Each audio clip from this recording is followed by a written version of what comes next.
Hola a todos, mi nombre es Alejandra Ramírez Balbuena y soy estudiante de literatura en modalidad virtual de la Universidad Autónoma de Bucaramanga.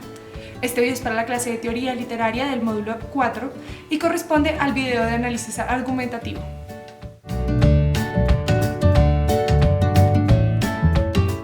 Carl Wilhelm Friedrich von Schlegel fue un filósofo, escritor, crítico literario e historiador, filólogo clásico y traductor alemán representativo del primer romanticismo alemán o Círculo de Jena de 1797 a 1802.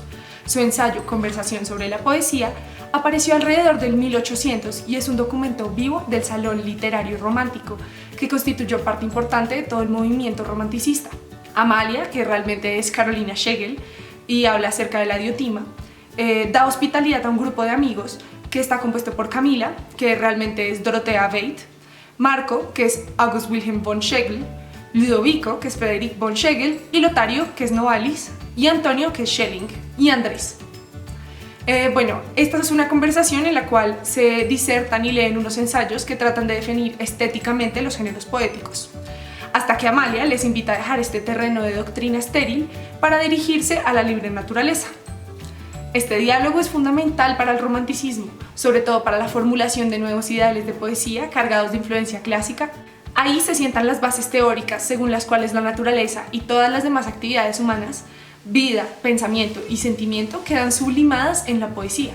Un punto de vista que será fecundo en todo el siglo y que aparece todavía hoy como eterno momento universal.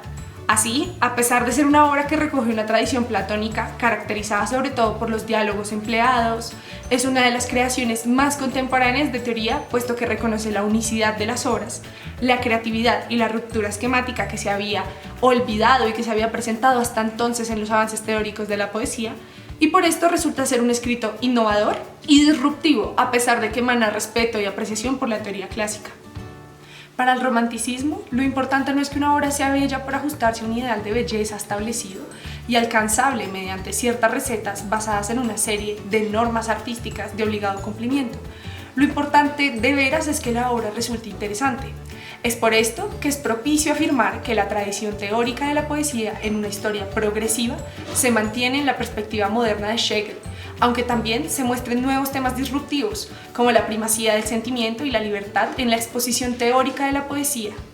Es por esto que de todos los textos leídos en el cuatrimestre, considero que este es el que más abarca y acerca la balanza entre el sentimentalismo poético y su formalidad escrita, que ha estado presente en la mayoría de los teóricos antiguos.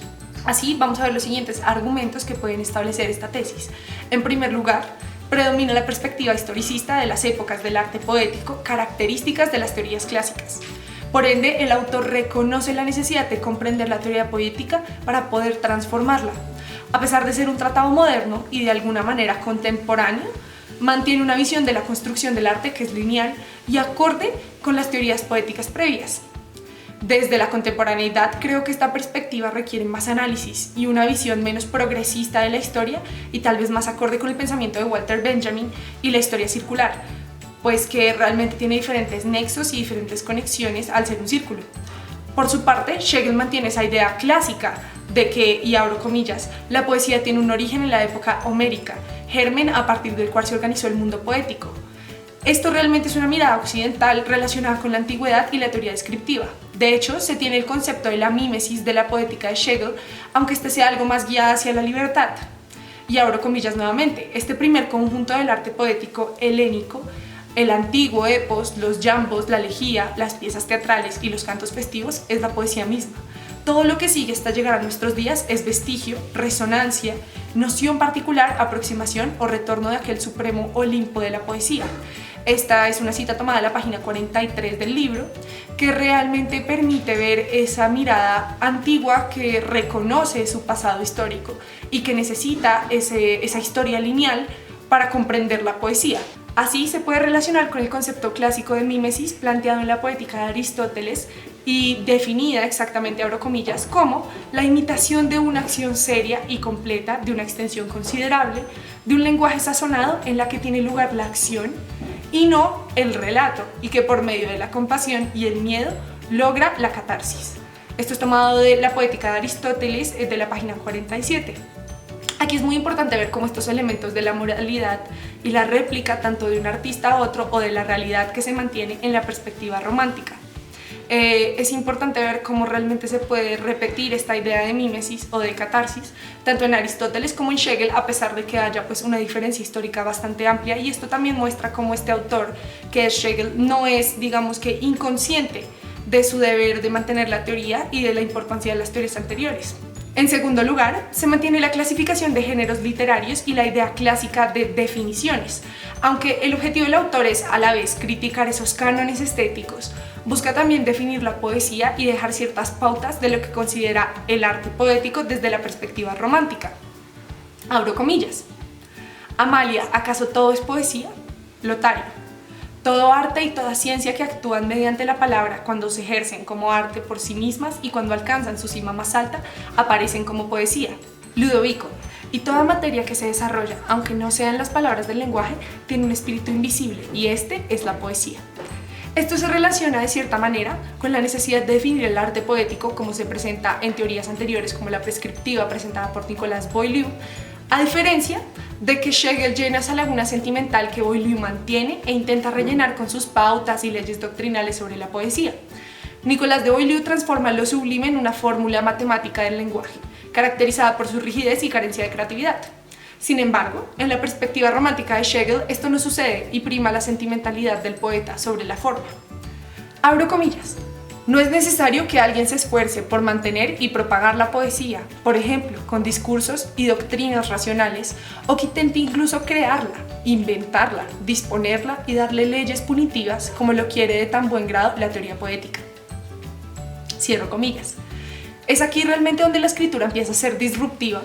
Aunque revela el pensamiento de toda una época literaria, es libre de todo prejuicio, creo yo, acepta tanto conceptos nuevos como los conceptos clásicos y critica tal vez ese pensamiento encasillado y completamente racional, tan característico de las teorías previas.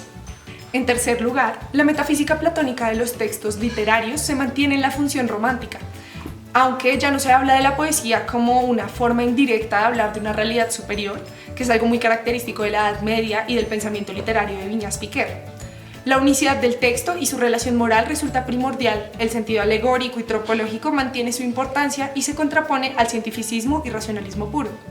El autor afirma, y abro comillas, la razón es solo una y la misma en todos. Sin embargo, como cada hombre tiene su propia naturaleza y su propio amor, del mismo modo cada uno lleva en sí su propia poesía. Aquí vemos este concepto que no se había presentado antes en la teoría poética, y es que realmente hay un arte por el arte, un arte que es arte en sí mismo. De hecho, Schlegel utiliza el término caracterizar o caracterización para referirse a este objetivo crítico centrado en lo individual, en la reconstrucción de lo peculiar de cada obra. La defensa de un radical individualismo, típica de los autores románticos, se advierte también en este aspecto, creo yo. Y abro nuevamente comillas. En nosotros vive también una parte del poeta, una chispa de su espíritu creador, y jamás deja de arder con fuerza secreta bajo la ceniza de la sinrazón que cada uno ha producido. El arte por el arte se convierte en un lema que realmente puede ser teorizado desde la perspectiva de Schlegel y que tiene un fundamento importante para la poética. Así, como conclusión, la perspectiva romántica de Schlegel en la poética es definitiva una vanguardia que es disruptiva pero no niega su pasado clásico. Es interesante la propuesta poética porque no rechaza la teorización antigua, sino que la reta, la critica y la transforma para defender una perspectiva del arte por sí mismo, con valor intrínseco e importante para el desarrollo de la vida del hombre. En definitiva, la perspectiva romántica tiene como base múltiples pensamientos clásicos que son importantes para las posteriores innovaciones en el campo de las letras. Por esto, de todas las teorías analizadas en este cuatrimestre, creo que el ensayo Conversación sobre la poesía de Schlegel recoge las miradas anteriores y promueve una perspectiva de arte libre, independiente y crítico.